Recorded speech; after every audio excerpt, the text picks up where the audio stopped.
There's no camera. In here. Nobody can see us.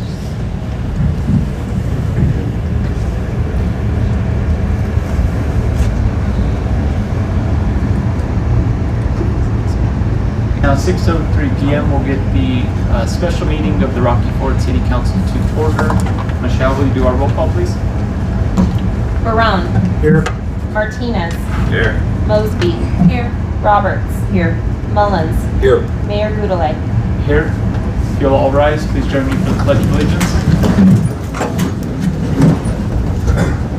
I pledge allegiance to the flag of the United States of America and to the republic for which it stands, one nation, under God, indivisible, with liberty and justice for all.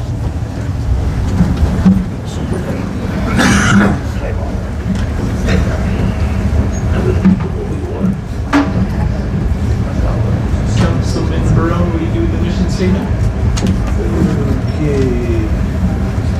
Mission statement is to improve the quality of life in the city of Rocky Ford, making it a great place to live and work while strengthening relationships and creating pride in the community.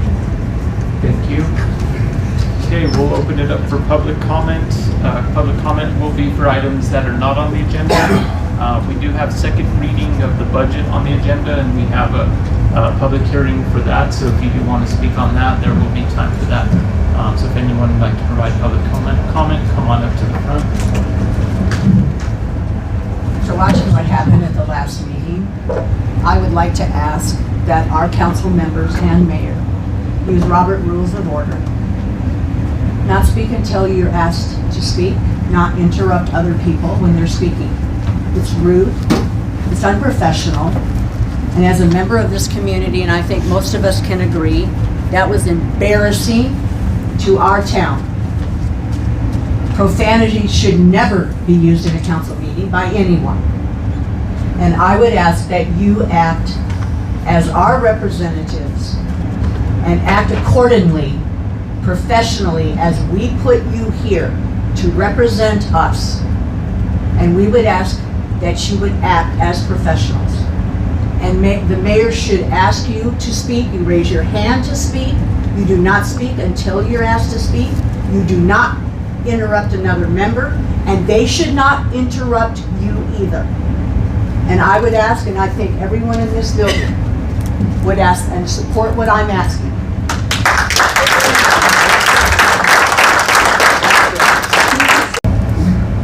I'm Johnny McMurray, former councilman for Ward 2. The reason that I wanted to speak today because it's about the integrity of following our own municipal codes. Our municipal code states explicitly that every regular election after 1989, there shall be 3 council members elected for a 4-year term. And I've read some things that are going to be talked about in the executive session probably about a deviation from that to follow a state code that's not relevant to our municipal codes. Our people already set a plan into motion that would work perfectly for us to have 4-year staggered terms. Every 2 years it would refresh. That does not say every regular election there might be 2, there might be 1 or 5 or 6.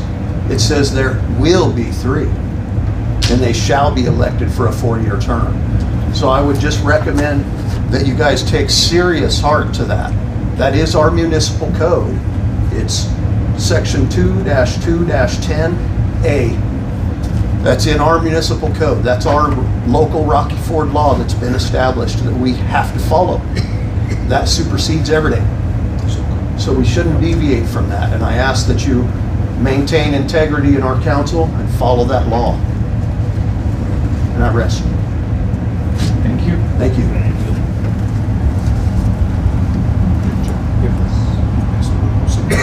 Any others on public comment? Man,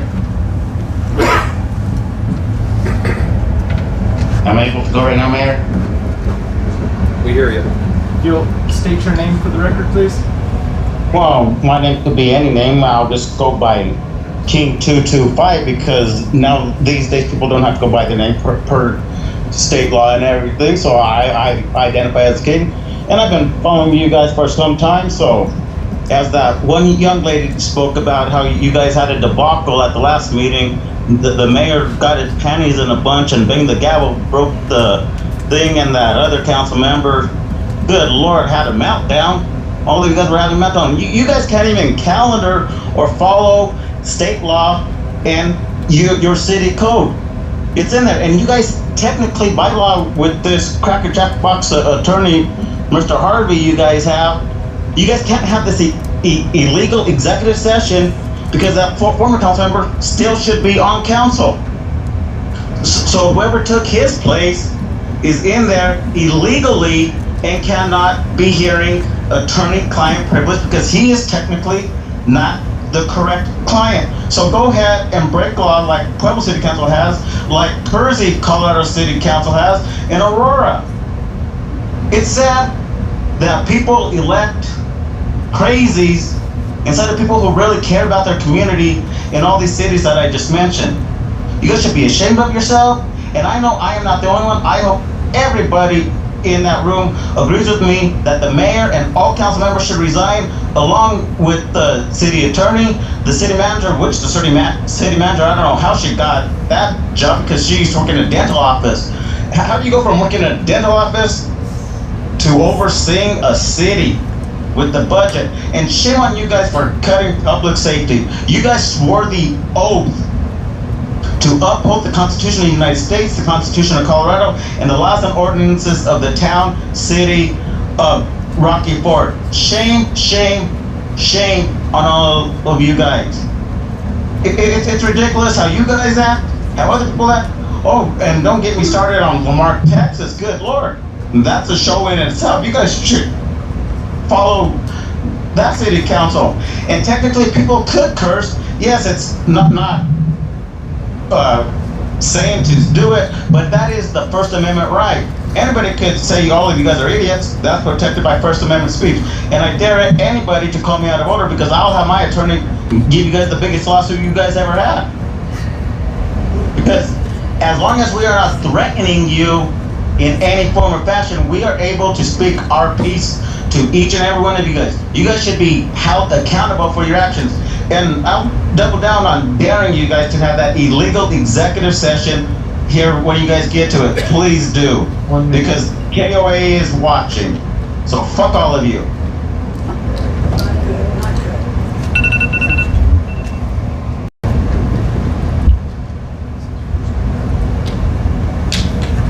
Yeah, I'd like to speak. I got a couple of issues. We have someone in chambers coming up. We'll recognize the person on Zoom after. Hi, I'm Sandy Lytle, a resident of Rocky Ford, and I'm not sure if this is the time I need to bring this up, but when you guys had your meeting on special election, I do believe that that's something that you should, what I believe is that you should not file for a special election with the budget being in the shape that it is in, because a special election is not cheap. From my understanding, and I have worked plenty of elections and stuff, it's anywhere from 120,000 to 200,000 to get such a thing organized to even do. And because of that, we also have 2 elections coming up. One in June, which is a minor for candidates on who's going to be on the ballot for our November election. So I do believe at that time that you guys would be able to put any disputes on the ballot and it would be held with a regular election and not put that expense on this community because we're already at a dismay over the budget. And I would hope that you would take that into consideration. Thank you. Thank you. We had public comment from Zoom. Yeah, thanks, Dwayne. I appreciate that. I got a couple issues. Last week, I came into the Zoom meeting and I had the handle of "the fuckery is real." My name was changed. Don't touch my name ever. You're not allowed to do that. You can't do that. Stop playing around with me. I'm not the one. Secondly, Dwayne, Nicole continuously last week violated 18.9.108 of the Colorado Revised Statute, which kept interrupting people.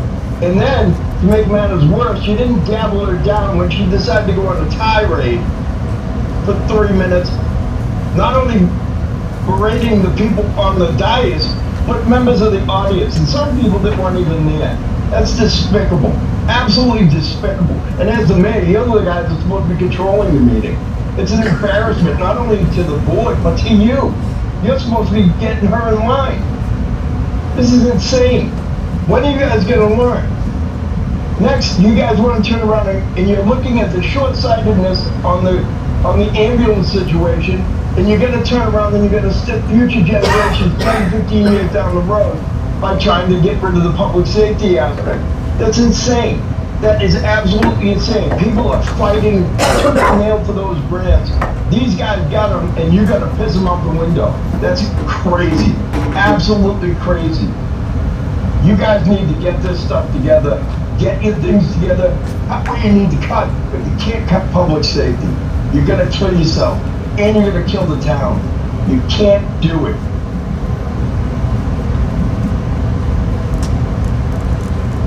Thank you. Any others for public comment?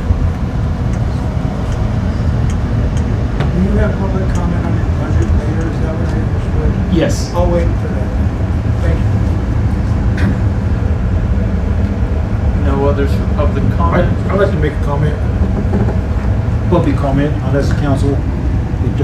For me to you guys, I'm sorry. I was up there last week and it was, some of the comments I don't agree with that were just made. I think they were out of line. We were out of line last week. We need to get our act together. We've already discussed our actions up here previously, and we shouldn't have to be going over our actions. We're representing the community, and if that's how we're going to represent the community, I'd be ashamed to be part of that community. So, I'm sorry. I'd like to make a public comment towards specifically Stacy Linsky and Kyle, our accountant. Attacks were thrown around towards you guys.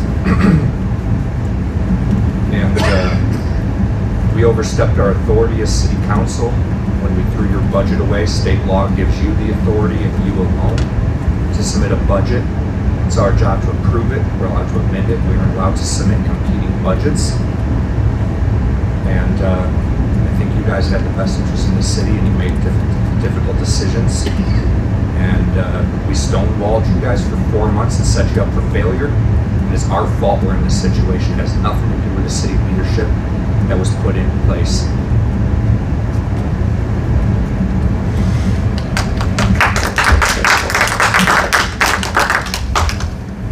Any others? I would just like to say I apologize for my actions last week as well. That was out of line. There's not really any buts, but if you think that you guys can do a better job sitting up here and make better decisions, then I encourage you to please put in your hat. We're gonna probably have some seats opening up, probably running a special election. So if you guys think that you can do better, please put your name in the hat, because I don't know that anybody, even us, enjoy sitting up here and dealing with the ridicule and the constant berating from this side or that side. Some of you like us, some of you like them. I mean, it's obvious that there's a disconnect and a division in this town, and it shouldn't be that way.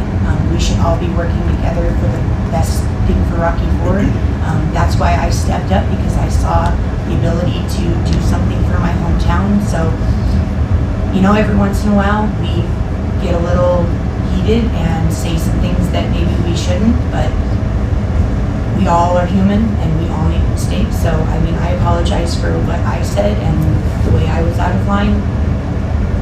And I'll just leave it at that. I can't speak for anyone else on council. So, I don't appreciate anyone saying that council should, I speak for council this way or what we did. We each get to speak for ourselves.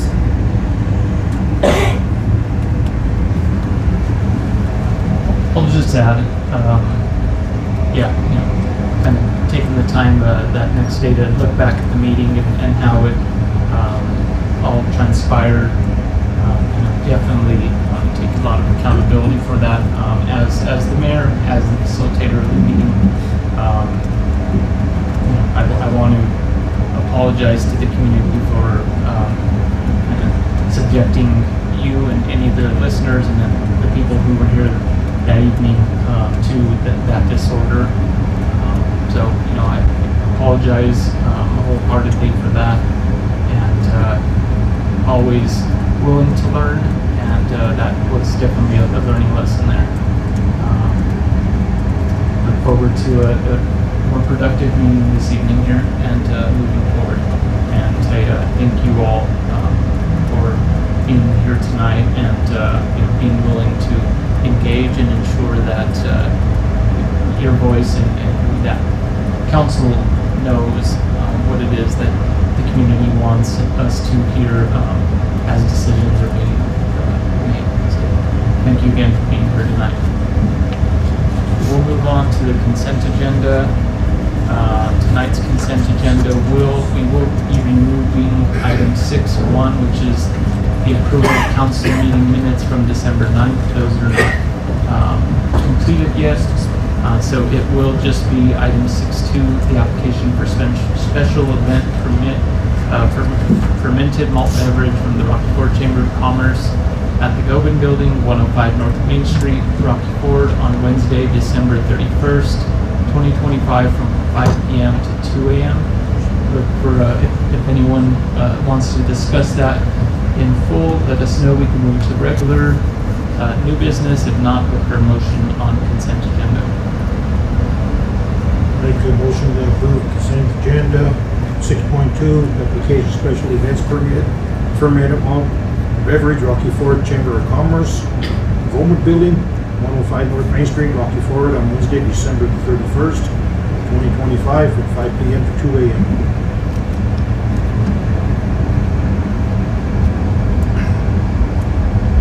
I'll second it. Yeah, we got the second from Martinez. Call the vote. Barone. Yes. Martinez. Yes. Mosby. Yes. Roberts. Abstain. Mullins. Yes. Mayor Goudelet. Yes. Right, and have no other additions to tonight's agenda, so look for a motion to approve agenda as is. Make a motion to approve agenda as is. I second. Okay, call that vote. Martinez. Yes. Mosby. Yes. Roberts. Yes. Mullins. Yes. Barone. Yes. Mayor Goudelet. Yes. Next item is executive session.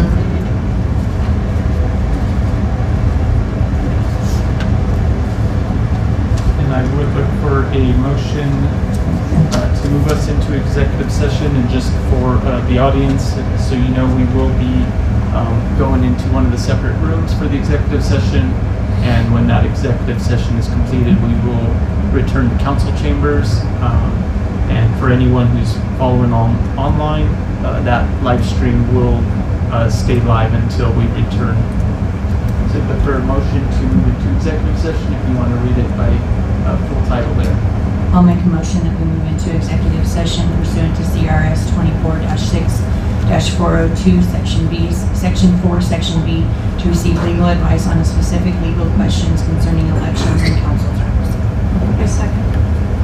I believe that Johnny McMurray should attend that with us.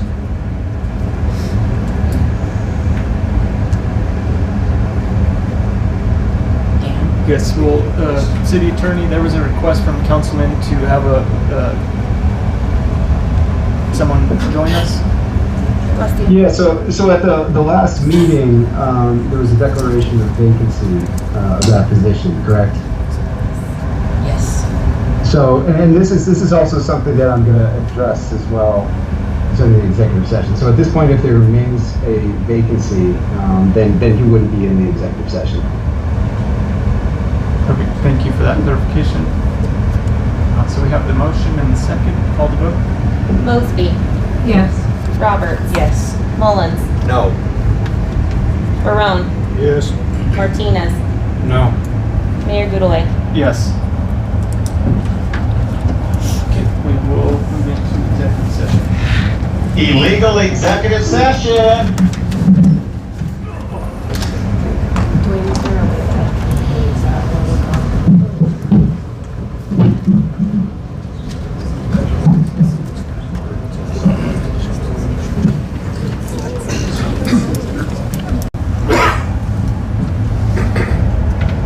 Am I able to go right now, Mayor?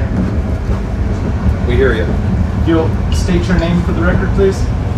Well, my name could be any name. I'll just go by King 225 because now these days people don't have to go by their name per state law and everything. So I identify as King, and I've been following you guys for some time. So as that one young lady spoke about how you guys had a debacle at the last meeting, the mayor got his panties in a bunch and banged the gavel, broke the thing, and that other council member, good Lord, had a meltdown. All of you guys were having a meltdown. You guys can't even calendar or follow state law and your city code. It's in there, and you guys technically, by law, with this Cracker Jack Box attorney, Mr. Harvey, you guys can't have this illegal executive session because that former council member still should be on council.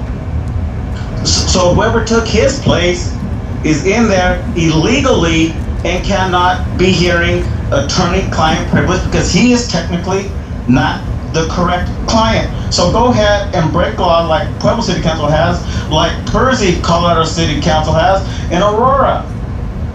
It's sad that people elect crazies instead of people who really care about their community in all these cities that I just mentioned. You guys should be ashamed of yourself, and I know I am not the only one. I hope everybody in that room agrees with me that the mayor and all council members should resign, along with the city attorney, the city manager, which the city manager, I don't know how she got that job because she used to work in a dental office. How do you go from working in a dental office to overseeing a city with the budget? And shame on you guys for cutting public safety. You guys swore the oath to uphold the Constitution of the United States, the Constitution of Colorado, and the laws and ordinances of the town, city of Rocky Ford. Shame, shame, shame on all of you guys. It's ridiculous how you guys act, how other people act. Oh, and don't get me started on Lamar, Texas. Good Lord. That's a show in itself. You guys should follow that city council. And technically people could curse. Yes, it's not saying to do it, but that is the First Amendment right. Anybody could say all of you guys are idiots. That's protected by First Amendment speech. And I dare anybody to call me out of order because I'll have my attorney give you guys the biggest lawsuit you guys ever had. Because as long as we are not threatening you in any form or fashion, we are able to speak our piece to each and every one of you guys. You guys should be held accountable for your actions. And I'll double down on daring you guys to have that illegal executive session here when you guys get to it. Please do. Because KOA is watching. So fuck all of you.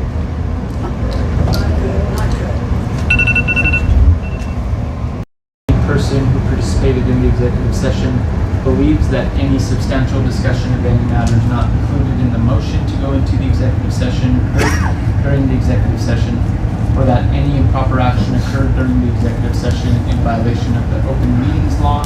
I would ask that you state your concern for the record. I believe that there was a violation of CRS 246-4024B for unspecified reasons not listed in CRS 24-64024B. There is no listing there for the type of executive session that we have. Okay. Dan, you follow up on this? My understanding was it was for legal advice on specific legal questions. I guess I'm not following Councilmember Mullins.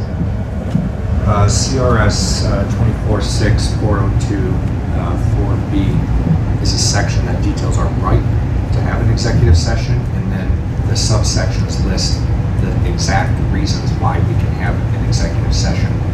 This was not listed on the executive session meeting and I can't find any thing that would say that we could have seek legal advice regarding elections in this executive session. Okay, understood. Yeah, it's a general provision for legal advice generally, but I understand there's not a specific provision that relates to exactly what we spoke about, but it relates to legal advice in general, what we cited.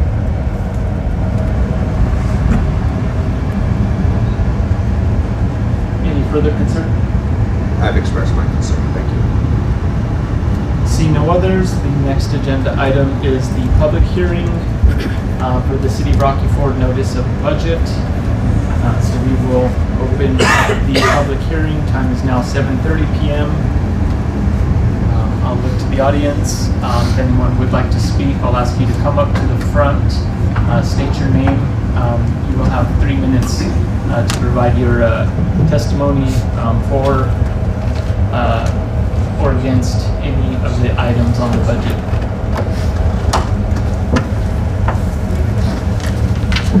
My name is Cody Kurtz. I've been a resident, my family's been a resident, we're a part of this community for generations. I'm a firefighter EMT and currently hold an engineer position in the Rocky Ford Fire Department. I'm here today to address my concerns with the decisions being made by council. Decisions that I personally think will not only impact lives, but will lead to loss of life. Cutting positions in an already understaffed department will negatively impact the quality of life of the citizens of Rocky Ford and the surrounding areas. This will have multiple negative implications. First and foremost is the loss of life that will occur with less staff. Slower response times when seconds count. Fatigued employees when decision making is critical. Decisions that could mean life or death for ourselves and the citizens of Rocky Ford. Over the past 2 years, I've had the pleasure of working with the most dedicated and caring team that I've ever experienced. We have a very unique department. I've been on different volunteer departments. I've done different ride-alongs with other full-time departments. I have not found a more dedicated team with unwavering care for its citizens. This team is able to cover more area with less personnel than any other department that I've ever experienced or seen. And not only match patient care and firefighting abilities, but in some cases exceed. I've seen this team perform under the most stressful situations, such as zipping a child in a body bag, and then immediately responding to an elderly patient who was fallen, needing care and reassurance. We have had to stay up 30 hours or more fighting fires and running medical calls, only to come home to our families and still try to be a good parent, child, or spouse. It is a heavy choice that we all have to make that has large impacts on our lives and our families' lives. Without this unmatched team making those decisions on a daily basis, it would cost the city dearly. The decisions you make tonight as a council would affect all of us. I hope you take them as seriously as we all do with every call for service. Thank you. Thank you.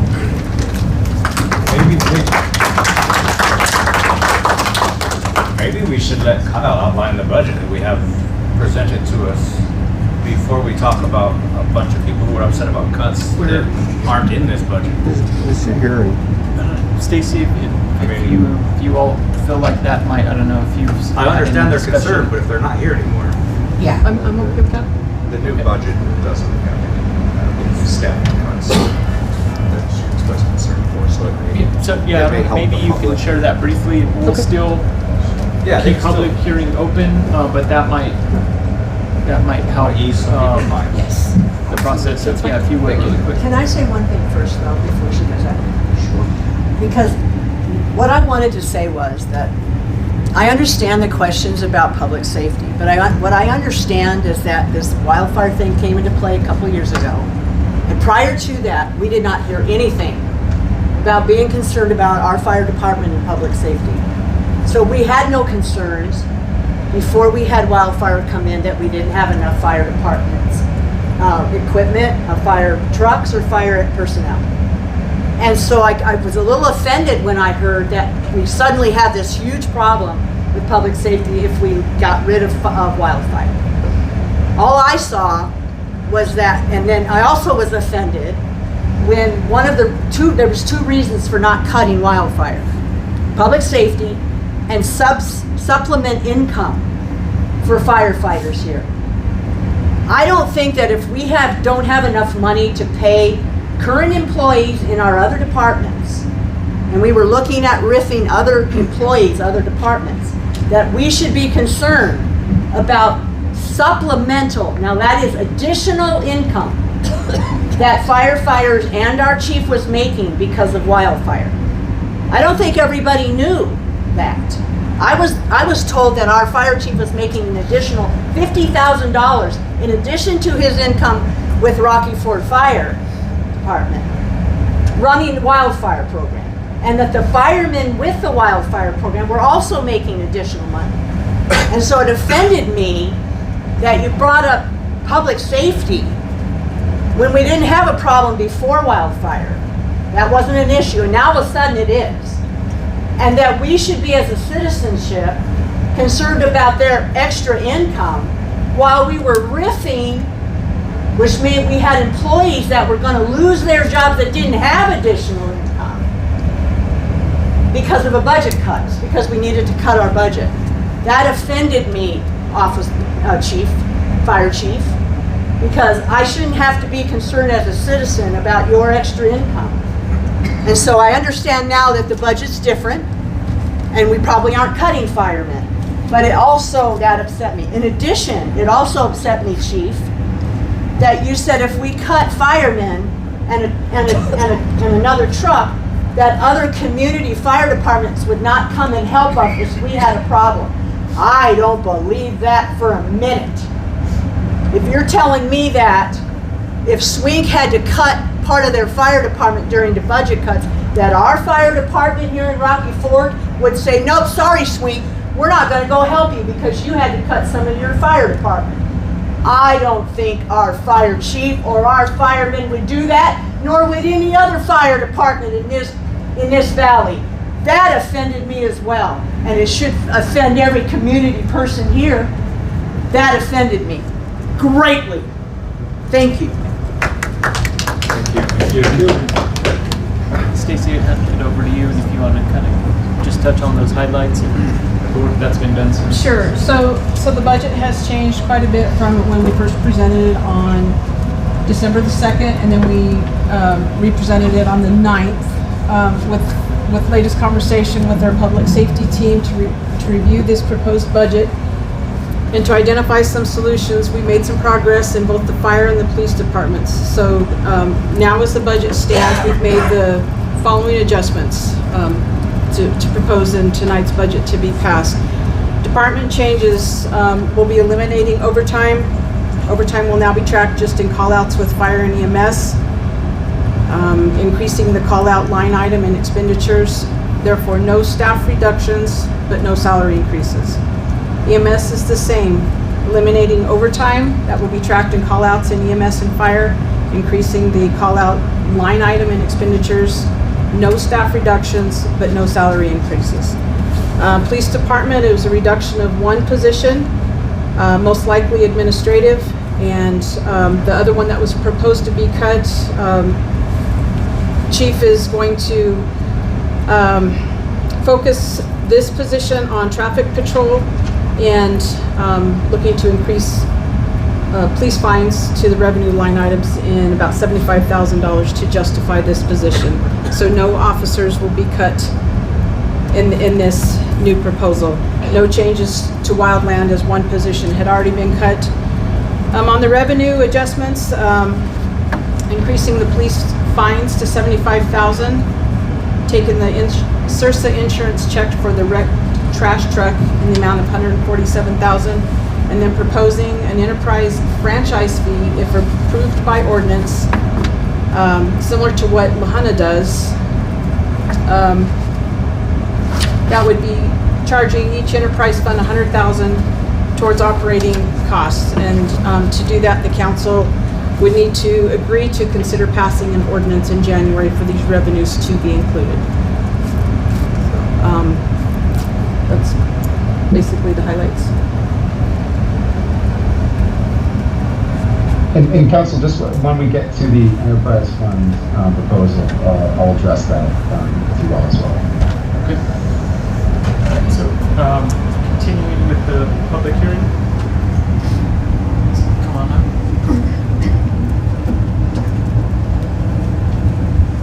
Susan Jones, former mayor of Rocky Ford.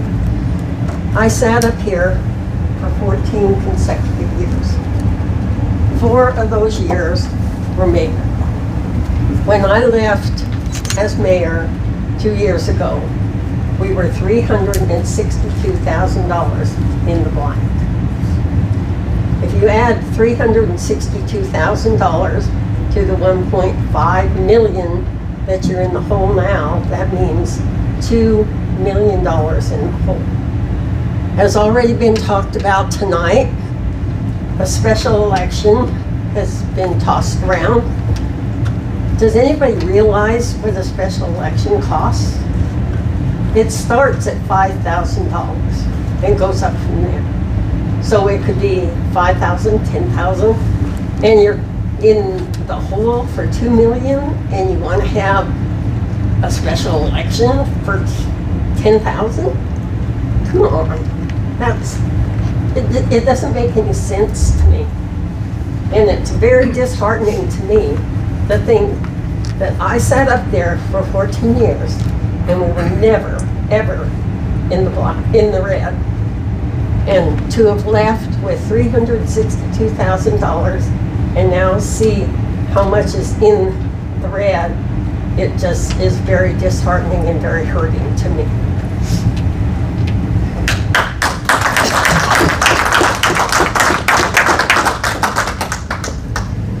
Next speaker.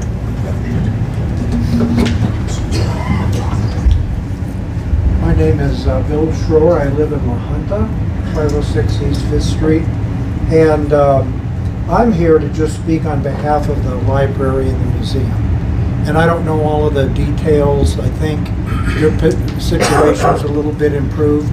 But regardless, I had sent an email that listed a proposal to the council and to the city manager, and reach out to me, because the proposal I have for the library, it's a library-based community educational outreach center, because we've got to, I mean, the traditional public libraries are falling behind. That's just a technological, cultural change.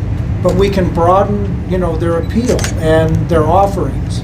And what all these communities need, you know, is like an information center where they can, you know, work with like the K through 12 schools, CSU Extension, Otero College, the state agencies, where people in town can go and find out about grants, about how to sign up for grants, attached to all of the educational offerings these institutions have. I think we can do it. There's funding out there to tap into. I want to try to make sure we save really good institutions like the library. I mean, that's important. And anyway, I think Councilman Martinez is interested. Reach out to me, city manager. I mean, I'll give you some free labor. I'm a resource economist. I can help with this. And that library you have is just a jewel. Those ladies there are great. I mean, that's my first choice library. It's always neat and clean. It smells good. That's worth fighting for. So reach out to me, and good luck. And you know, you guys do have a hard job. You know, you get inundated. You have to make tough budget decisions. But reach out to people like me. I'll help you, you know, keep pace at least with the library. Anyway, thank you for the time here.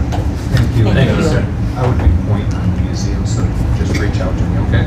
Yeah, definitely. And you should have gotten, you should have gotten this email. And the museum's just as good as the library. Yeah, I'll look. I think I got 300 emails today, so I'll be back to you on it. Okay, thank you. Next speaker.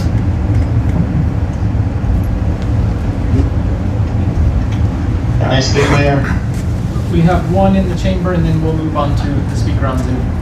Hello, my name is James Budnick. I live here in Rocky Ford. I've heard the council last meeting talk a lot about the budget and how you're in the red significantly, just based on what the former mayor has said. But I haven't heard anything from the council or anybody regarding how you're going to generate revenue so that this shortfall doesn't happen again in 26 in the future. Especially since you're so far in the red as the current or former mayor has stated. Kind of seems irrelevant to keep making these budgets such a big deal when it seems to me like, how are you going to get to 26 if this is the circumstances that you're in now? And I looked online on the Rocky Ford website. Last time I was here, you guys said that you own the Golden Building. That Rocky Ford owns that building. It wasn't listed on the Rocky Ford website at all. Trying to find out the venue location or venue rentals or fees, or just wondering why that would be. If there's such a shortfall, why are you offering these venues that we have here for rent so they can generate more revenue other than raising taxes? And the police are now going to add a $75,000. Is that to the people? They're going to start finding more people trying to generate money. And can you explain the enterprise system that you're talking about, how that's going to work? I mean, last meeting you said that you were taking from the enterprise funds to pay other funds, and you've been doing that for years on end since you've been in office. I'm just concerned is you're going to cut all these positions I think you were going to cut 5 positions last time, but now you're not going to cut 1. I'm just curious if you could explain how you found the loophole that couldn't be found the last meeting. It took you 6 hours. Thank you. Thank you. We have a speaker on Zoom. Yeah, this is Batman. We can go by whatever we want, so thank you, Mayor, Council. You guys don't take advice from constituents or anybody else in Gotham City that I can tell. Please don't interrupt. Thank you very much. So, I hear there's a change in the budget. You guys are in the hole, just like Denver is, Colorado Springs is, Walsenburg. Everybody is facing deficits. What I would suggest you guys to do, and believe me, I know budgets like nobody else knows budgets. I am the king of everything, including filing bankruptcy. Okay, so the administration minus fire and PD. So as your city manager, your city clerk who doesn't return phone calls, that I can tell you because I called earlier, and your city attorney could take a 20 to 25% pay cut because admins takes up the most money. You guys could cut all of your travel expenses down to 0 because you guys have a small little city of 3,000 people, 3,000 wonderful people who produce the best melons in the world. So thank you guys, I love all of you. Okay, so going on about this budget, that was just my alter ego, okay, so thank you for not calling me out of order. You guys cannot pass this budget for at least one illegal person, and I don't mean that as an illegal citizen, one illegal so-called elected person up there, because you guys just had that illegal executive session, which is public record, KOA is watching, so that person cannot vote. It is common sense. That other fellow, I forgot his name, because how I told you I watch council meetings all over the United States. You guys need to have the right person in the dang seat. I wonder what your guys' IQ level is. And to the one lady who apologized for her actions last time, well, I asked earlier to resign, so how you said somebody else could fill that seat. Probably the former man could fill that seat, or the fine gentleman that spoke. So come on, you guys can't pass this, and this attorney didn't even know the CRS that the other council member was speaking of earlier. Like I said, he got his law license from the Cracker Jack box. Thank you. God bless you guys. Love you all. Next speaker. I guess I'll Any take others? a public comment just for clarification in case anyone's confused specifically about one thing stated by the last person, and that is Johnny McMurray's seat has not been filled, so there's no one sitting legally in any position here.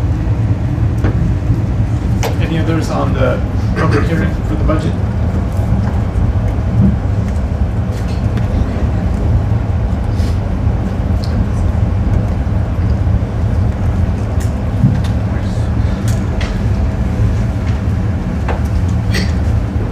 Sandy Lytle again, and I was glad to hear that you've made some adjustments to the budget to help. I still don't know what amount you are in the hole or in the red, because before that was stated you were $589,476.75 in the red. So can you give me an idea of where you are as far as what that figure is now, or is it still the same? If you want to provide that, maybe just that net. Sure. So the number you're talking about, that was to balance the 26 budget. Correct. Right now, if we can do the proposal of charging a franchise fee to the enterprise funds, we are in the black $20,314 to balance the budget in 26. Just a clarification, there's often confusion between debt and deficit. What you're talking about is the deficit. The debt is significantly more. That is a seven-figure number. So we're talking over $1 million. That you're still in debt? It's money that we have appropriated, is probably the word, Kyle can give me a better word maybe, but is essentially been taken from enterprise funds to continue paying checks that should be coming out of the general fund. The general fund has no money. It's in the negative. We can't really legally issue checks. Okay, and I always think that if you come with an issue that bothers you, you should also maybe have some kind of a solution to that situation. And I have been going over figures and stuff, and I know that some communities have non-essential establishments that might be put on temporarily hours or a deduction of some kind to try to help get the city in the black in the general fund. And my figures that I have put together, if it was done, and no offense to any of these establishments, it's just that they're non-essential, and life and death and our fire is more important. You know, your guys' youth is to take care of the community, the well-being and the health and the safety of this community, so that is most important to me, and I think to the residents. So if you would take the figures of the library, the museum, the swimming pool, and I added those figures together, I can give you the figures separately. The library is $68,180. This is salary only. The museum is $10,100. The swimming pool is $52,700. If you add those together, that is $130,985 that could be capitalized to try to help the general fund get into the black. I also checked out extensions for grants, even though I don't understand all the grants that you filed and what all is involved in that grant. What I did understand is that you want to repay $239,561 on that grant. So what I did is I went on the Colorado website today to see if you could file for some kind of an extension or some help with that. I also printed it out so I can leave this with you guys for some more information so you can do that. Because if we negate some of this expense, it gives you time to follow up on extensions or ways that you can help this community and yourselves. So I do have that information. I also went online to find emergency staffing for fire and first responders. I also printed that out for your benefit, and hopefully it will help you to help. I appreciate that you are no longer cutting employees, fire department and the rescue unit. I am very partial with the rescue unit because at 11 o'clock on the 19th, 2019, I had what is called a widowmaker's heart attack. And by the grace of God and their response, I am here today. So I'm very passionate about keeping that service for the community. I also know that some of the grants are under the Park and Recreation. I don't understand what that grant is for. But I do know that you guys have the Conservation Trust Fund, which is per capita for the people of Rocky Ford. And that is the figure of $12.29 per person. So I know that that is a fund that's only supposed to be used for game or parks and recreation, but I think it's something that can offset or help in paying grants. I don't know all the legalities. I do know that there are ways to address situations. I was on a city council for 8 years and for a short time mayor. So I do know there are some things that you can do. I can appreciate the legalities and everything that you guys have to deal with. But I think the most important part is that you are a working combined unit for the betterment of our community. Thank you. And if you want copies of this or you want these copies, I can give them to you now. I'd like to thank you for your time and energy, all your diligence you put in all this. I mean, you're trying to come up with solutions. And I greatly appreciate that. It's not just word of mouth. You know, you're actually looking into things and bringing it and presenting it. Thank you very much. You're welcome. I'd ask if you could give it up to city clerk or city manager. They can get it over to everyone. You probably don't want my notes because I didn't even understand. Thank you.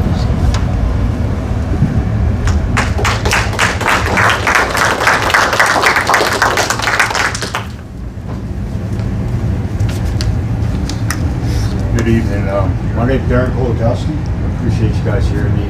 I am the chief for Honey Fire and also the emergency manager for Los Angeles County. I just want to commend you guys for, I had a big long list here, but I want to commend you guys for finding a different way to make this all work. Los Angeles County and Honey Fire Protection District both benefit from Rocky Ford mutual aid and things like that. So I'm glad you guys were able to keep this, because if you cut positions, we wouldn't have that mutual aid. And we rely on that, and I know you guys rely on mutual aid too. So I appreciate that, and that's all I wanted to say. I felt I should say something. I came all this way, and I figured I better say something. So thank you all for looking at different ways to fund things. Appreciate it. Thank you for all you do.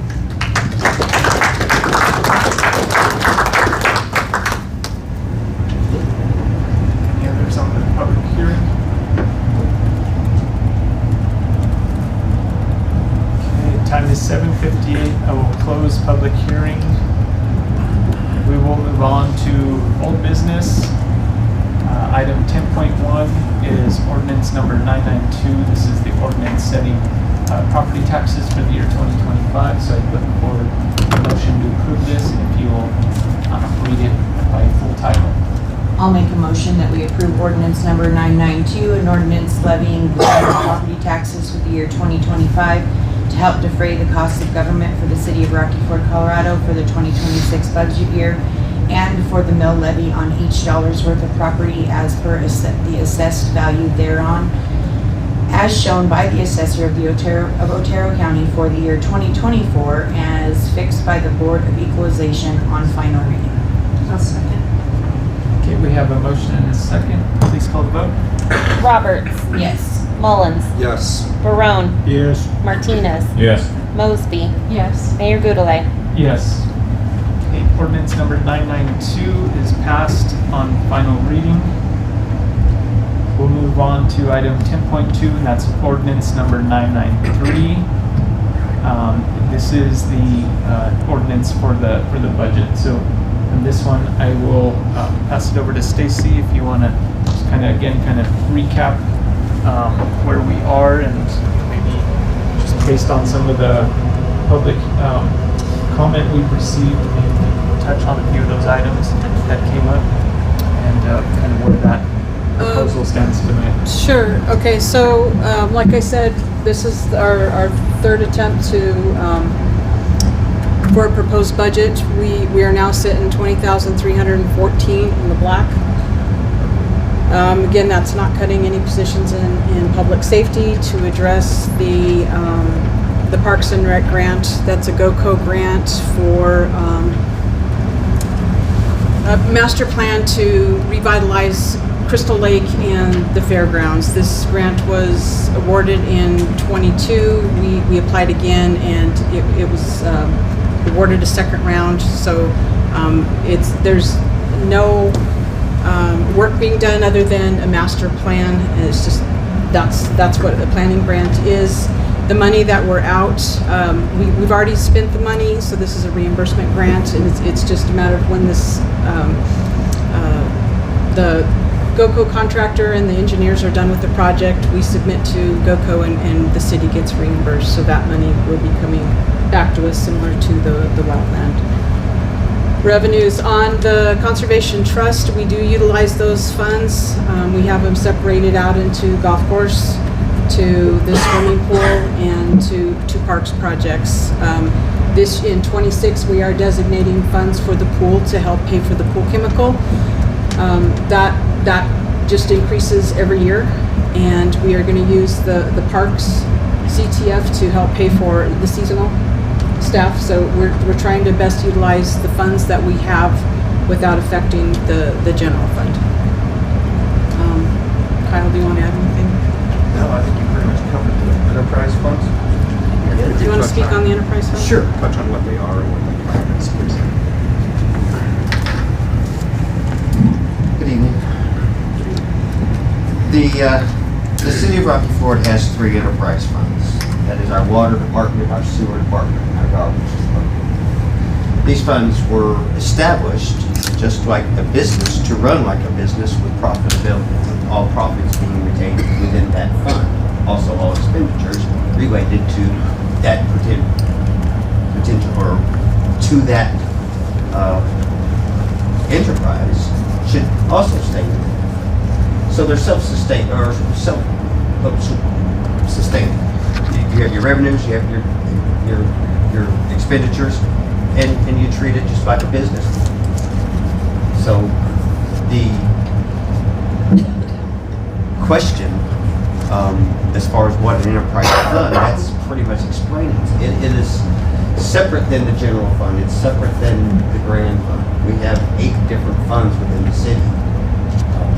These particular funds raise revenues by billing our customers, which we create through our utility bills, and those revenues go directly back into those funds. In certain circumstances, the city has transferred monies from the enterprise fund to support other funds that were not cash flow. It's not unheard of. In fact, I think the last time it happened was sometime around 2019 or 2018, if I remember correctly. The water fund helped out the general. So, any other questions on the enterprise fund? So how are they supplementing the new budget? The proposal is to the city of Rocky Ford, the intergovernmental fund, the general fund, is going to charge, just like we charge Black Hills, just like we charge Spectrum, just like we charge Charter Communications. We charge them a franchise fee of 3%, or depending on Black Hills, and different amounts to those different charges, or to enterprises. What the city of La Junta has done, and what other municipalities have done, is basically take those enterprise funds and charge them just like they were Black Hills, because they are their own enterprise, just like Black Hills is within our city.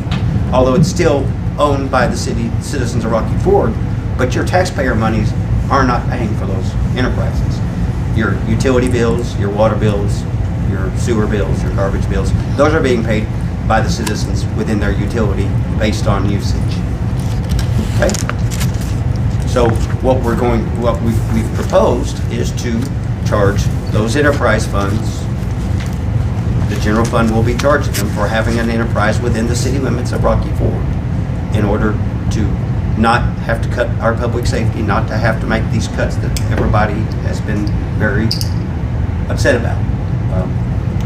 So will citizens see that on their bills?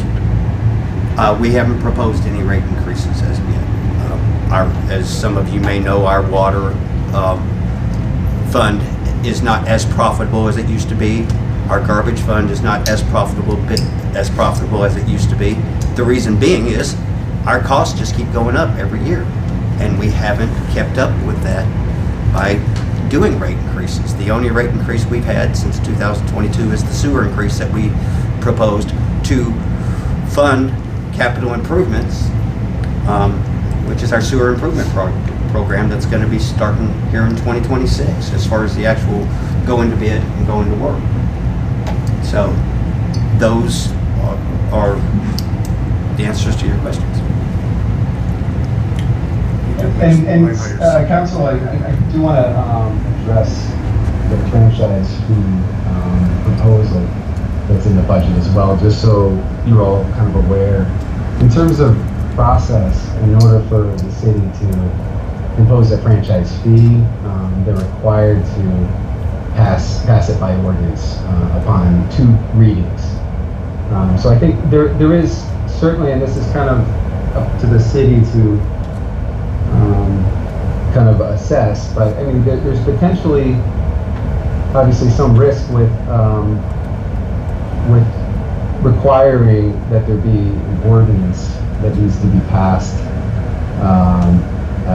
and assuming that it will be passed. So I just want to kind of point that out. I mean, as we're kind of proposing this in the budget itself, it says the proposed enterprise franchise fee budget line. You know, there isn't an appropriation for that, but it's kind of based on more anticipated revenue. So I think there's some risk that I think City Council needs to kind of weigh on this, and I think if the risk for that is that you'd like to move forward kind of with its proposal, with being aware of those risks, then I think this is something that needs to be kind of put on 2026's agenda, you know, as soon as possible, just so we can kind of consider and go through the process for franchise fee. And that's something I can kind of help the council with in terms of putting together. So I just wanted to kind of point out those features. Any question? My question is going to be, would that franchise fee increase affect the entities that we're paying into, the sewer, the water? And you said not for right now. Correct. So, but that doesn't mean that you, I guess I'm saying eventually I guess you're going to have to raise those rates to cover that franchise fee because you're not making money as it is. Your costs are going up. Well, we're not making money within the general funds. The enterprise funds are profitable. In fact, they have approximately $2.8 million in reserves that has accumulated over a number of years in retained earnings. So if the enterprise funds weren't in a position to be assisting the general fund, or we wouldn't even be proposing this if there weren't funds available to do. Okay, I just heard you say that the costs for water and everything else are going up, and you haven't raised those prices. So taking that 3% and giving it to the general fund as an enterprise fee, plus the increased costs, is going to raise rates eventually. Well, it's going to decrease the profitability, and at some point or another, but that could be said for any fund or for taxes. I mean, it's just inevitable as everything goes up. At some point or another, you have to make revenue increases to provide those services. It's just the way it is. You're welcome. For clarification, because I think we've heard citizens express that there's concern about the longevity and sustainability of this program. And for context, you're saying there's approximately $1.8 million in reserves in these enterprise funds collectively. Can you explain to us roughly what that was 3 years ago in those funds? Off the top of my head, My understanding is it was around 4 million. that's probably correct. I think it's somewhere around 3.8. So since that time, we've drained $2 million. Did you say 2.8 or 1.8? Because I heard you say 2.8. It's 2.8 in reserves right now? Yes. Okay. 2.8. We've got 1.8 in total cash and $1 million in Colorado Trust, which is our investment account. So in a couple of years, we have lost $600,000 or so each year.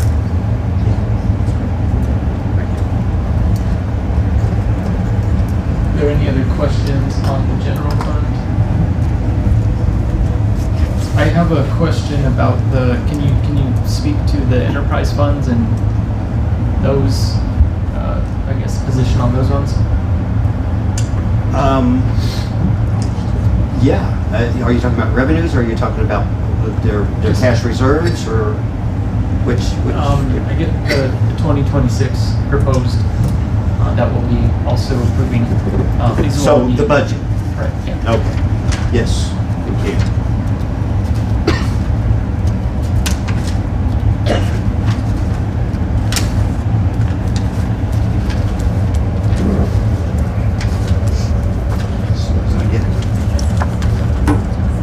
General fund, thank you. The 2026 water department budget is the revenues total $1.5 million, $1,514,000 to be exact.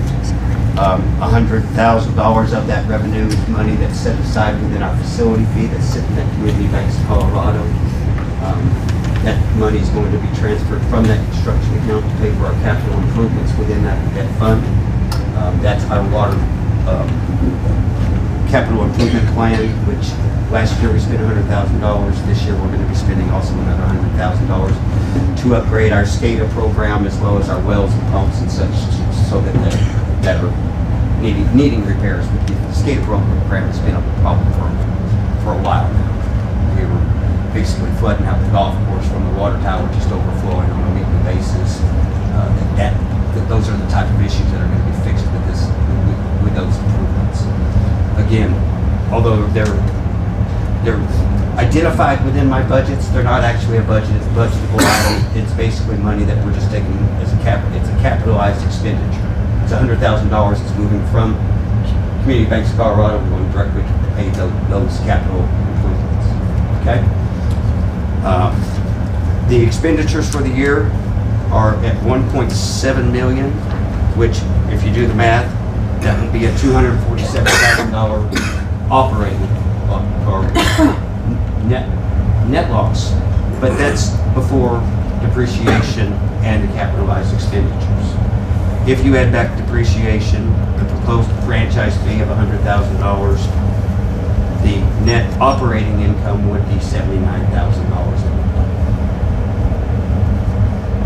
The problem with that is that we're not funding our future depreciation. We're not paying depreciation. We're not only covering our operating costs, but we're also not covering our expenditures to cover future improvements, which is what depreciation is.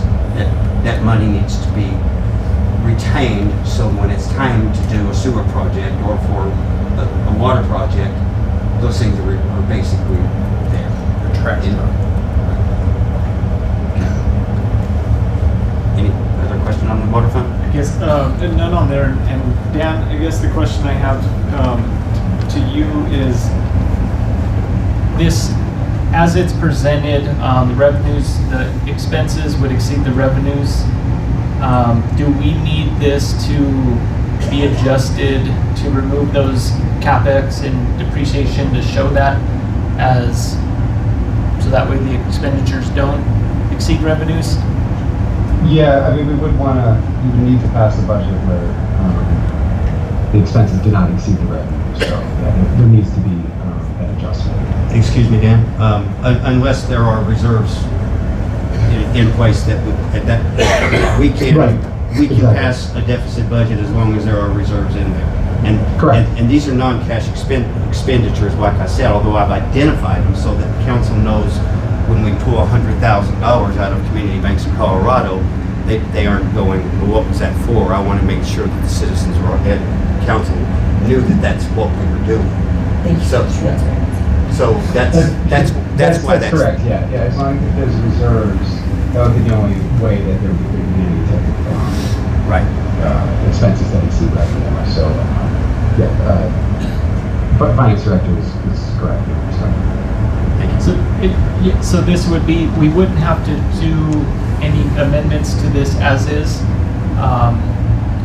the way that it's showing it as deficit, but then we know that there's that depreciation capex. So we don't need to make any amendments to make this balance? No, I think if, so let me think of this like this. So we have the budget, and then there was amendments that were made at the last meeting to the budget that was presented to the public.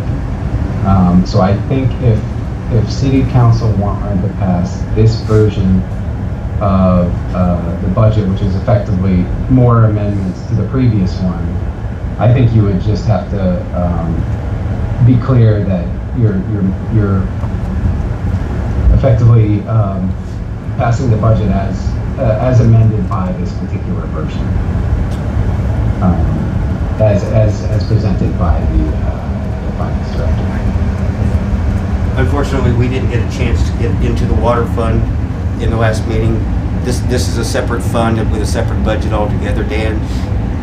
This is one of the enterprise funds. We did, like I said, we had made no changes up till tonight on this, and it stayed the same for the 2 weeks that we worked on the other budget. While we were working on the general fund, these all stayed the same. The only changes now is the proposed $100,000 franchise fees, which is up to you guys. You know, it solves our short-term problems, but you know, until we get our spending under control, you know, that's where we need to focus on. So, and certainly, like I said, I would just note kind of the points that I made in terms of, you know, weighing with this with this franchise fee idea as well. So just on that, what was clarifying is we would be, any action would be just going with the new proposed amendments, and then they'd be able to look at this and match that up to what was proposed on the second. Now, the franchise fee is going to take 2 readings to approve it? And is there like, how long do we have to do this to get the franchise fee agreed on? No, we can make changes to the budget between the first reading and second reading, which is what we're doing. But for the franchise fee? He's asking about the franchise. The franchise fees, we need to have an ordinance drawn up in January and do that as soon as possible. Yes, probably. Hopefully, the very next meeting, and Dan, we're probably going to ask you to write that ordinance for us. So. Yeah, and so this would have to be 2 readings, like I said. So this would have to be. I mean, I would suggest if City Council passes this budget with this amendment concerning the franchise fee, then I would say let's shoot for January to get this before. Sorry, I misunderstood the question. For consideration. But I mean, the other thing I want to point out too is that, I mean, by passing this budget, we're not, just so I'm clear, we're passing this budget, City Council is not passing the franchise fee, right? So the function of passing the budget doesn't actually create the franchise fee. It's actually the act that we would, say do in January and during the 2 readings, and that imposes the franchise fee. So again, that's kind of the risk that I'm pointing out here, which is that City Council can kind of decide to consider this franchise fee going forward by just passing the budget and not agreeing to it. You know what I'm saying? If that makes sense. So one question I'm seeing kind of pop up on here is we discussed some cuts to different positions and reduction in staff or hours in some places, specifically the library. Is that still in here? Are we going from a 1.5 to 2 part-time at the library still? That is still within the budget. Within this? Yes. And then the other question I think they're asking is, were there going to be any cuts made at the museum and or swimming pool in this budget? And I'm not seeing any. The only change I'm still seeing is that going at the library from a full-time and a part-time to 2 part-time positions. That's the only material change of everything that you discussed. What about the 2 ambulances that were, the chassis that's already been purchased? Where do we stand on that? They are still in the budget. Still in the budget? They are still in the We'll have budget. money to equip them? It's there. I mean, it's budgeted as of right now. I mean, it balances. So, Where we end up as far as what the actual cost is of it. the thing about, I just wanted to point this out, you know, it's, the thing about these ambulances, you know, the net effect is, you know, they look, when you look at the budget, you see a $450,000 expenditure, and then also you have $353,000 in revenue. Well, we're basically, within that, we're getting 2 ambulances for basically $50,000 a piece. You couldn't beat that. Now, the problem that we've got is the upfitting that increased $100,000, and it's for the 1 ambulance that we've tried, that we're looking at. The other one's, my guess is it's going to be as much, if not more, whenever it's ready to go into that. But they're still in the budget as of right now. I'll leave that to you guys. What we want to do with that, if we can do anything. You know, as far as from what I've read, both those grants have expired, and unless there's a modification that the city of fire EMS department has received that I haven't seen, the grants expired in June of this year, 2025, for the 2nd ambulance, and the other one expired at the end of the fiscal year for the state in June of 2024. So, you know, I don't know if those things have been modified and extended. If not, then we would have to reapply for them. So, Yeah. Chief's shaking his head yes that they Can I come up? extended. yeah, absolutely. It'd be a quick one.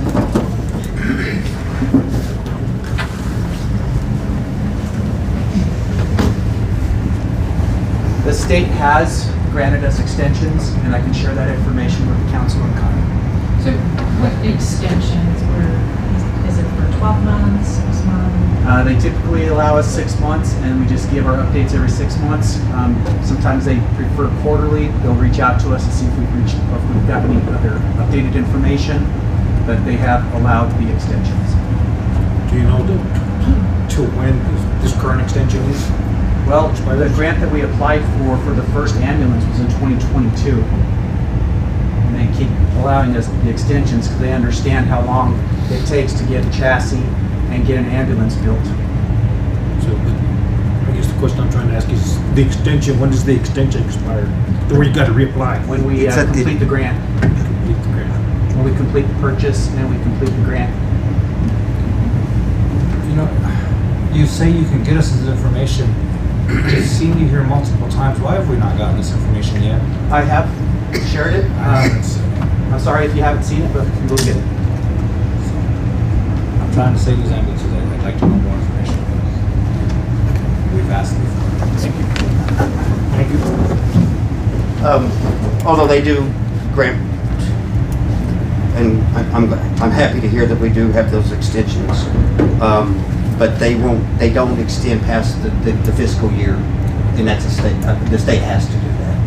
I mean, if like the last extension, or I think it was in October, and it'll run through into the next year, June 30th, and at that point the state's budget gets redone, they're reappropriated, so that at that point it's gonna change. So I don't necessarily expect that we're gonna be getting both these ambulances next year, but they're budgeted for it. Okay. So, just to clarify, going back to the enterprise funds, you know, we're using money that we have saved up, and this is going to leave us with nothing in savings. How do we plan for a city like that? How do we, you know, unfortunately we lost a trash truck last year, and we had to scramble to figure out how to do that. If we're using these funds to pay this franchise fee to help the general fund, that leaves us without being able to replace equipment that is very badly in need of replacement over there for all those enterprise departments. So if they're not, I mean, if they're not making enough profit, then yes, it goes back to like what the lady out here said, is it's gonna have to be reflected in our bills. And all this just doesn't seem to, I know we call it a balanced budget, but it doesn't seem like we're robbing Peter to pay Paul. It's a Band-Aid, and I don't want to pass a Band-Aid and then be struggling all next year to get this back in order. Well, it's funny you say that because we were having the same discussion this morning. This, as most everybody knows here in the room, except probably some of the citizens, in 2027, our dispatch department is probably going to be going to the county. This Band-Aid, as he calls it, is to get us to that bridge. At that point, we're going to be losing about $600,000 in expenditures that the general fund is currently having within its budget. The hope is that this Band-Aid, as he calls it, is just that. It's something to bridge us until January of 2027, at which point our sales tax base should be able to now support our general fund once again. That makes sense? Dan, Kyle, I have a legal concern. Franchise fees, as I understand them, are to be utilized for public right-of-way access use. That's the fee. That's how I read it. Dan can correct me if I'm wrong. What I've understood is it's not allowed to be used for the sole purpose of propping up a general fund. And we can pedantically say, well, that's not what we're using it for. We're actually using it for this. But we've openly discussed in meeting, this is exactly what we're using it for, to prop up the general fund. I think you'd be correct if we were talking about a direct transfer. This is something that like I said, the city of Lahana did. They had that investigated and thoroughly searched as far as the legality of it. Even Dan agrees with the legality of us doing this. Our auditors, in fact, to be all honest, we can all thank JR for this, because JR brought this to my attention back in, I don't know, probably July or August. He said, you might want to look into this. Well, at the time I was still trying to balance the budget without having it. But we're going to have to do a transfer from, despite this, we're still going to have to do a transfer from enterprise funds in order to balance the. That's a lot less legal, as far as going down that road. And that's something that we're going to have, you're right, these are all things that we're going to have to discuss and have our attorneys and check the precedents to see if we can do it. And to be clear, since we're really only talking about some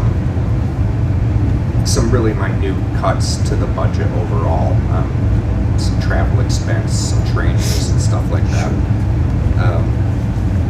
We haven't increased revenue. We haven't really significantly decreased expenditures. We're in the same place we have. We've just made it look black. And to me, in my mind, that sounds like we're in the same situation where we're going to be having this conversation where, are we going to be able to make paychecks in 18 months? Are we going to be able to continue to operate the museum, library, pool? I've heard people say, like, yeah, we should close the museum, close the pool, close the library, close all the parks. Those are essential too. Mm-hmm. Our community relies on those. We have to have safe places for our children.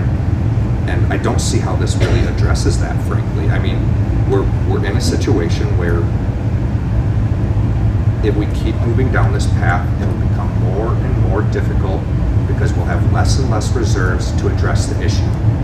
And we're setting up future generations for utter failure. A new council will be in here soon, very, very soon. They're going to come in with what is essentially a $700,000 deficit with no reserves in general fund and bleeding enterprise funds that aren't going to be able to replace trash trucks, that aren't going to be able to work on the lines, they aren't going to be able to get the parts they need, and they aren't going to be able to hire people that they need to do their jobs. My concern is that all it does is pass the buck on to the next generation. which is going to have absolutely 0% chance to succeed. And we're going to be here having this exact same conversation, only next time we won't have enterprise funds to take advantage of, because the enterprise funds are not recouping what we're taking from them. That's my concern. Is any of that valid, invalid? No, I think it's all valid. I think it's all very valid. And again, I look at this as to basically a bridge to get us to 2027, to where our revenues and our sales tax base are back within line. Well, how much does it help to have dispatch move? I mean, is that really going to resolve the budgetary issue, just having dispatch move? Well, Not completely, but some. I mean, it costs I'm us. asking Kyle, I'm sorry. I'll give you a chance to speak. Yeah, put that question to Kyle. Yeah, it's approximately $500,000 to $600,000 per year.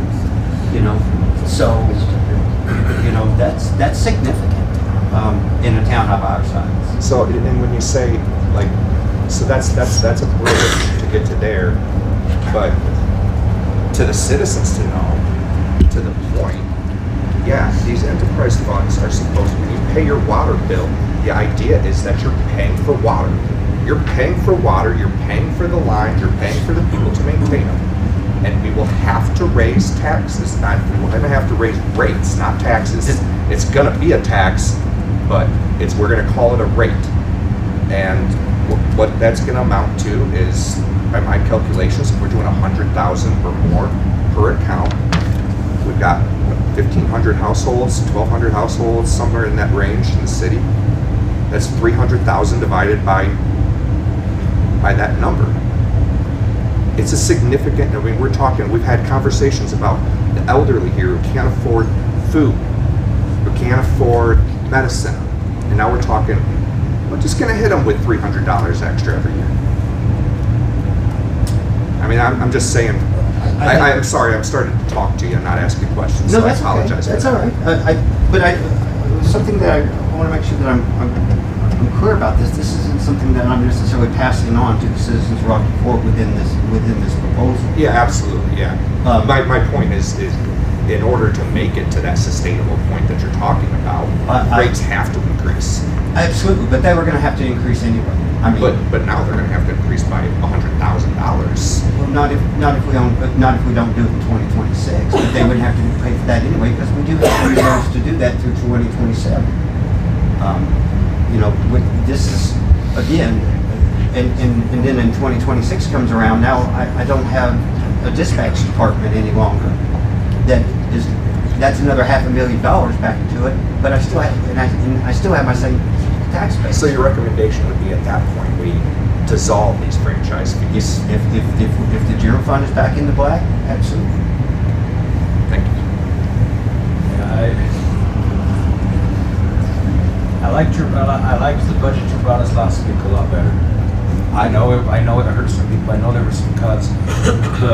From what I'm seeing and what I've talked about with citizens throughout the last week is, you know, I like, you know, yeah, we could say we want to, in a year, look at this and not use these franchise fees, but let's be honest, everybody. Have you ever seen the government back off of something? I mean, we were told 2 weeks to cancel the curve. I mean, it's a Band-Aid to kick things down the road to save wildland fire. And I disagree. And I think a lot of the people agree with me. And I just have one more comment, and then I know other council members are probably anxious to speak. Should we move forward with this, I don't see why we're keeping all of these positions, but then cutting a public safety officer. I talked with Chief Wallace, I've heard that it's administrative. Well, he's told me that his workload would go from approximately 125%, which shouldn't have people doing more than they should do already. Their retention's gonna wane. Their ability to perform, their performance will go down if they're doing more than 100%. He said it would go up by doing this to 175%, doing 2 jobs. So if the council were to move forward with this, I would like to see those franchise fees increased to 110,000 so that we can keep that position. Furthermore, we should keep the library position as well. If we're not making cuts to positions, we shouldn't make cuts to positions. That's my point.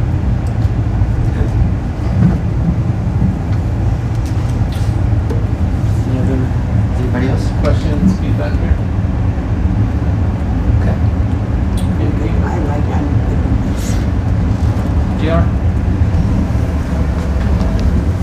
Since I'm the culprit who presented this idea in the first place, I simply wanted to address a couple of thoughts that I've had to all of you in the council. You can't, okay, yeah, so I'll be on record. Thank you. Sorry about that, Michelle. Part of the reason for this is so that on the minutes.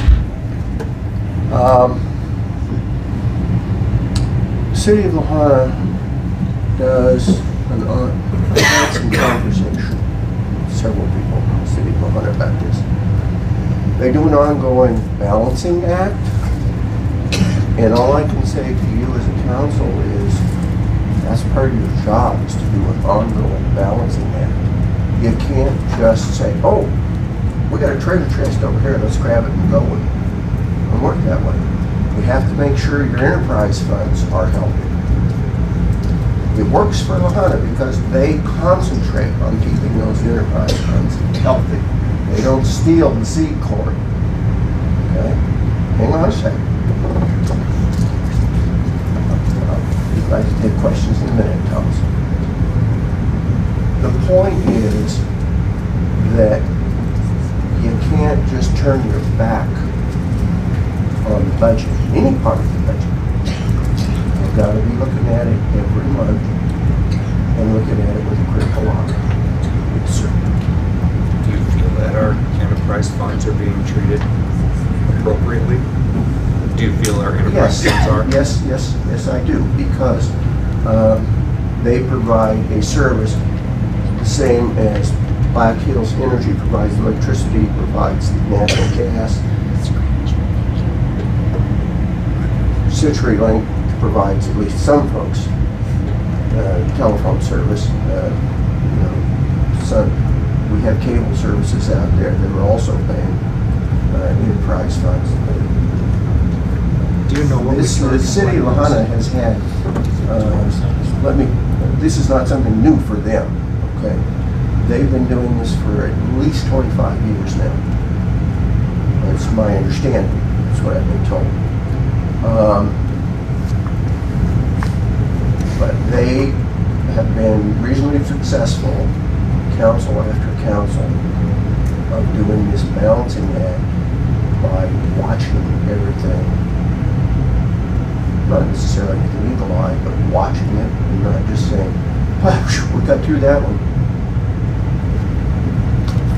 Okay. Any other questions? But that's what I wanted to say. Thank you. Thank you. Kyle, just off the top of your head, do you know what, like, dollar amount we're charging Black Hills for their franchise fee? Yeah. Rough numbers, I think it's $93,000 for the electricity and $50,000 for the gas. So significantly more than what we were charging, significantly more than what they charge. Well, that's true, but we also service people outside of our city limits with our taps and stuff, where their franchise fees is only someone who's specifically within our city limits. We're not doing anything outside the city, do we? Like 800 to 1,000 up or so. Okay, thank you for that. Any other questions on the water fund? Okay. Any other questions from council? No questions. So we do have this proposal. It does come in where the expenses do not oversee the revenues. We have heard that there are some big changes in some revenues that would be brought in from the enterprise funds, and that's kind of where that revenues come on that side. And then also the trash truck check.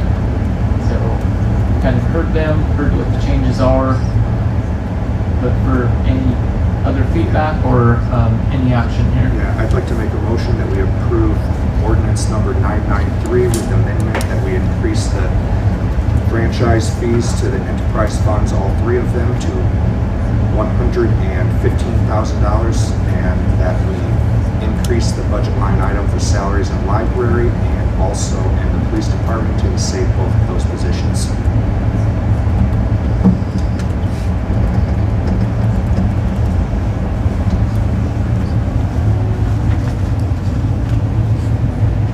What does that change on that, Kyle? What's that? What would that, does that make any big changes, or is that just basically increasing I haven't that done and math. creates just an additional? It would increase $45,000 in revenue. Right. And then it would, there's $23,000 in the black. 20. Those two should add up enough to cover those two positions. Can you fact check that? Well, I'm pretty sure that just the administrative position alone is $48,000 when you add that. Then I'd amend my motion to increase the franchise fees to $125,000 so that we can certainly run in the black and cover both of those positions.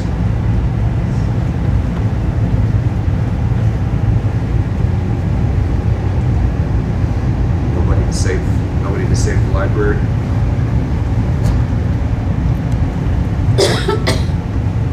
So you're gonna put fires out in other places in the world, not save your library? I'd love to save the library, I just don't think that this is the way to do it. I think this is kicking the can down the road to the next council. The library is not being cut completely. The library You're cutting still enough hours that exists. you're gonna You have affect motion. people. You should not be discussing this until you've got a second. Any second? Jeez, people. Motion dies from lack of a second. I make a Any motion. other action? I make a motion that we approve the 2026 budget with the amendments presented by Kyle as is, as presented. I'll say. We have the motion from Robert, second from Mosby. Open it up just for discussion here. If anyone wants to make any comments. I don't understand why we're cutting an administration position from the police department when he said that it's going to put his workload into an incredible level, and how nobody is concerned about taking money from the enterprise funds to save fire positions, but when it comes to saving a police position, it just doesn't seem like there's any concern at all. I unilaterally will not vote for this. It was already a bad proposal that's going to screw future generations. The least we could do is make it balanced. Any other comments?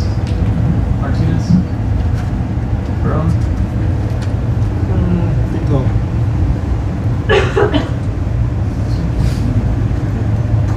Roberts? I'd like to just make one comment though. Whatever we decide tonight, it's just temporary. It's not a permanent thing. We can do this every year. We can reassess this later on. This isn't a lifetime change. This is a yearly budget thing. So whatever we do tonight is just for the next year.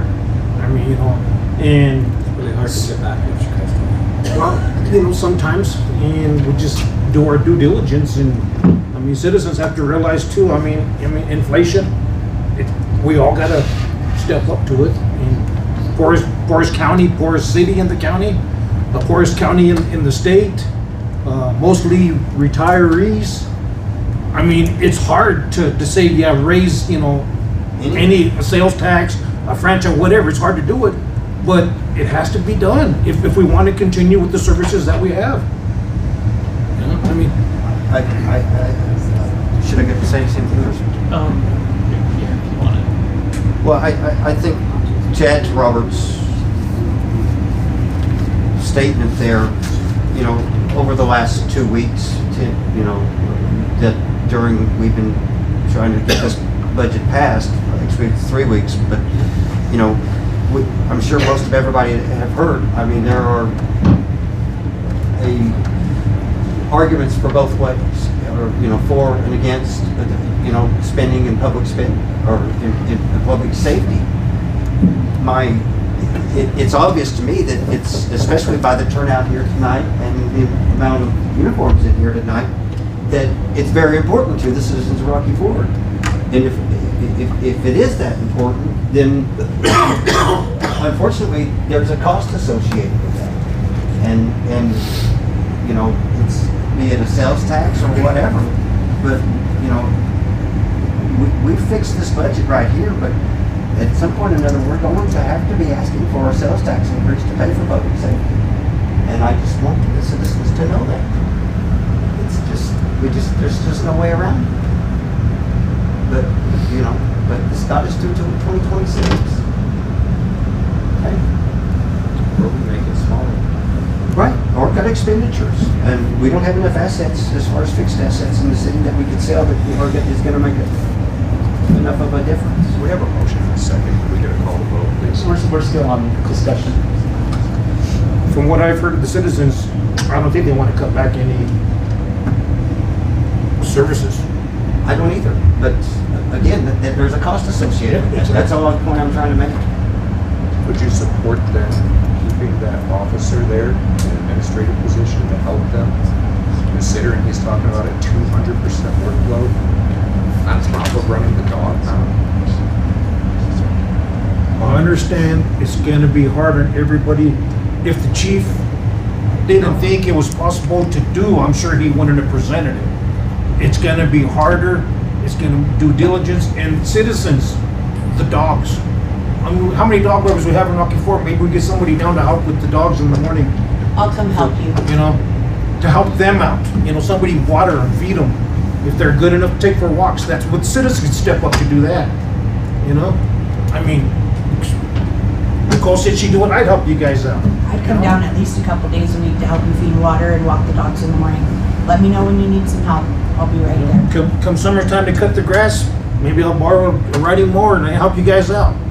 You know, I mean, I'm getting old, I still got my maintenance to do on my stuff, but that's where the citizens, we need to step up. This is our community, let's take control of it.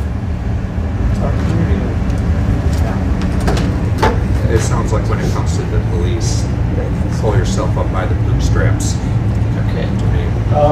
Yeah, so a couple things that I'll comment. I think kind of starting from where we're at tonight, you know, I want to say thank you to you know, Stacy and Kyle and all of our directors, especially I know on the public safety side, that's where a lot of the cuts were being proposed.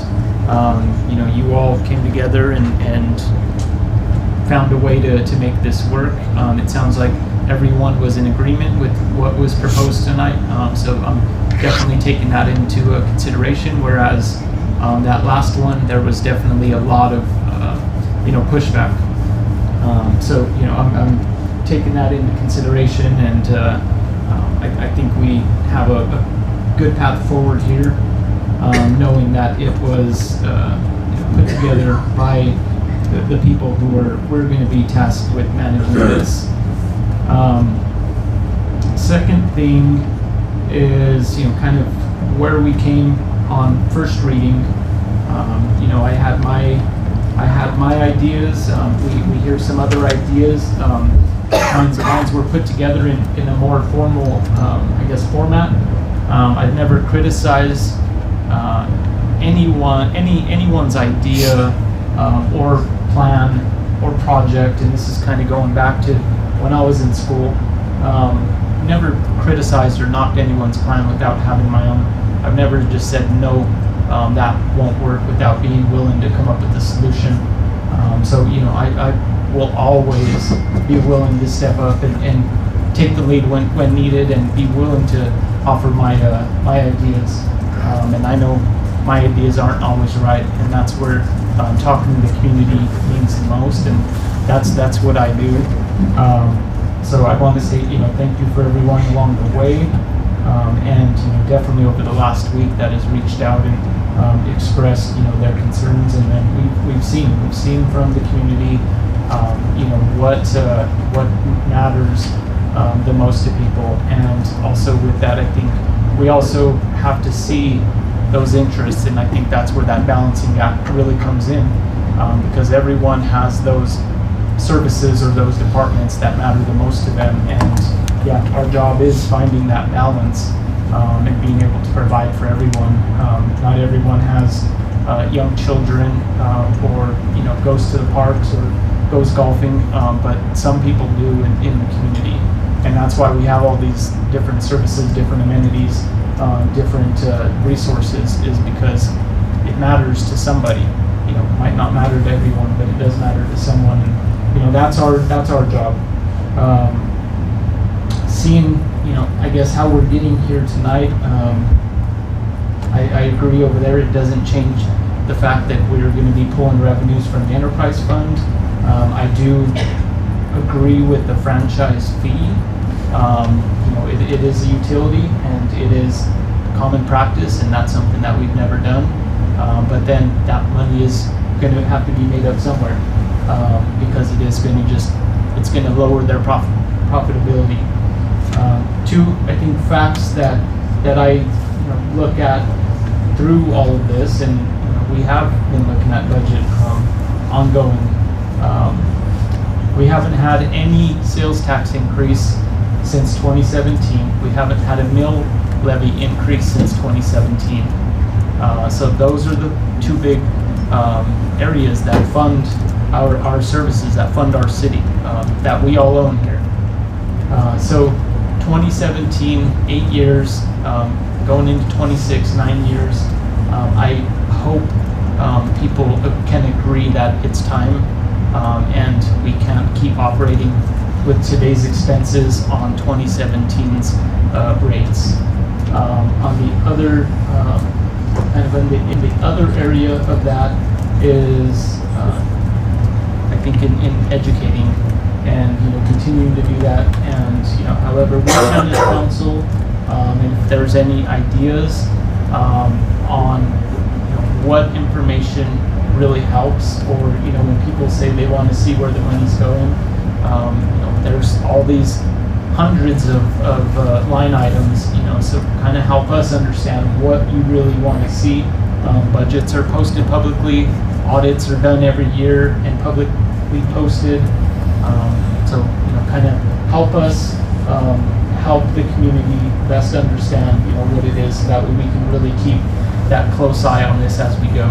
But we do come to this point where things got to change, and it's on, it has to be on the revenue side. Last thing I'll say is, over the last 3 years, 4 years, we've seen public safety funding increase, and that's something that I am proud of, and I will be voting with that. And we've seen our police department funding levels go from 400,000 up to $1 million. We've seen our fire department, we've seen those programs, ambulance dispatch.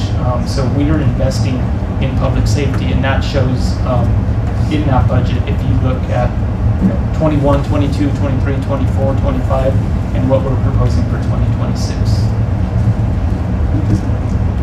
No other comments? We have a motion and a second. Call the vote. Barone. Yes. Martinez. No. Mosby. Yes. Roberts. Yes. Mullins. No. Mayor Goudelet. Yes. Ordinance number 993, an ordinance summarizing the expenditures and revenues for each fund and adopting a budget for the city of Rocky Ford, Colorado for the calendar year beginning on the first day of January 2026 and ending on the last day of December 2026, has passed on final reading with a vote of 4-2. We'll move on to item 10.3, that's ordinance number 994, and this is appropriating sums of money to the various funds. Take up for action on this one with full title.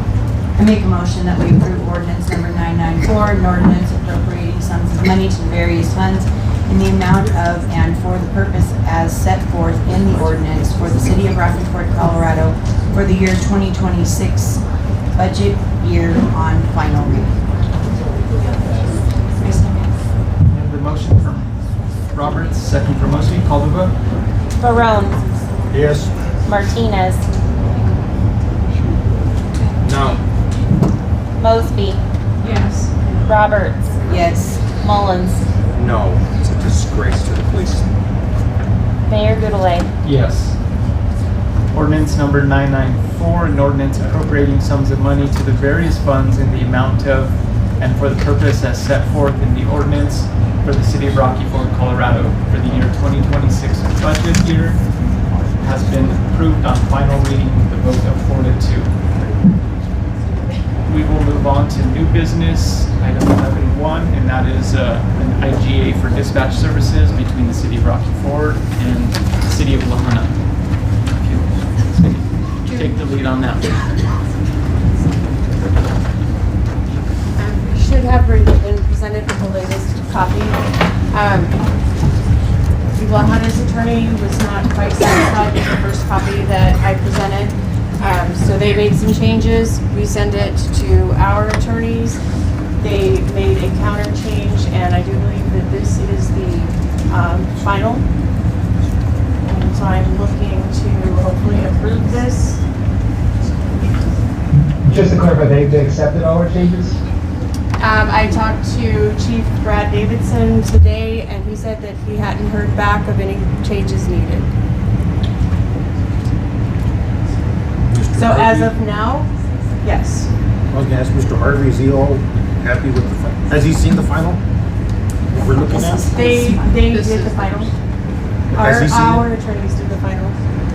Yeah, so our office did take a look at it. You good with it? We're good. Cool. Make a motion, we approve the proposed intergovernmental agreement for dispatch services between the city of Rocky Ford on behalf of the Rocky Ford Emergency Communications Center and the city of Lahonta. I'll second. We have the motion from Mullen, second from Roberts. Call the vote. Martinez, Yes. Mosby, Yes. Roberts, Yes. Mullins, Yes. Barone, Yes. Mayor Goudelet. Yes. IGA is approved unanimously.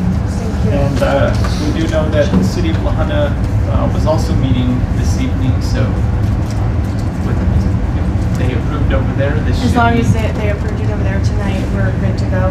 good. Otherwise, I'll be back. Thank you. Hopefully not. Just kidding. Unless you're here tomorrow, there's no ASAP. thing until January, so. You can come hang out with us tomorrow. No. Couple hours, I guess. You want it? We're all set on this one. Okay, Thank you. thank you. That concludes old business. We do have public comment, so if anyone would like to address council again on any items not on the agenda, welcome to come up for public comment now. Seeing none. We have one. So, we are, the taxpayers of Rocky Ford, we are paying the fire department to go put fires out in places other than Rocky Ford. At the cost of, how much is that again? Well, they're not paying. Well, I We know are- no, you guys are not Rocky Ford paying them, taxpayers are paying, well, they get paid by us to get the money back, right? So in a sense, technically, the other people reimburse us for those costs, so we don't actually do that. But When it's all Rocky said Ford and done. taxpayers put the money up. And we get fully reimbursed plus additional monies for our. I don't think he's asking about Waterman. I think he's asking about going to Comanzi or Fowler. Let's let the speaker, Oh, no. let's let the speaker provide comment. Thank you. Any others? Yeah, I'd just like to say that Chief Wallace has bent over backwards to make it so that this budget worked. And he did so thinking that there were absolutely no other options to keep this city afloat. And we just said to heck with it. We're not going to be fiscally responsible. We're not going to have accounts that can sustain us for more than a certain number of months. And instead of treating all of these departments in the same boat, we singled them out. We did that with the library as well. I think it's disgraceful, and I don't really see a way that it doesn't put public safety at risk. I think our police staff, especially under Chief Wallace's leadership, is the best that it's ever been. And I think this is sacrificing public safety on a level that's pretty bad. And with that, I'm done for the evening. Thank you. No other business, call meeting adjourned.